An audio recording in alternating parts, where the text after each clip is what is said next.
The Big Bang cosmology is the religion of modern pseudo-scientists.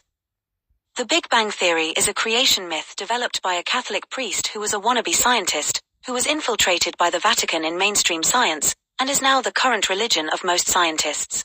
And like all religious fanatics, they will not accept it is wrong despite obvious contradictions and failed predictions of the model. For example, the fact that galaxies are colliding with each other shows that galaxies are not moving away from each other, as their theory predicted. This is clear and in-your-face evidence that their expanding universe theory is wrong.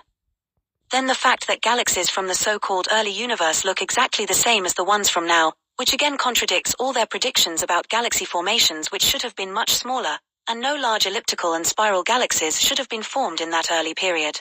And these large galaxies are formed when smaller galaxies collide, so again how do they collide if they're moving away from each other? Then the fact that their whole theory is based on the interpretation of cosmological redshift as being caused by space expansion, which is a circular argument because it assumes the very thing they are trying to prove, that space is expanding. So they conclude space expands because they assume that cosmological redshift is caused by space expansion.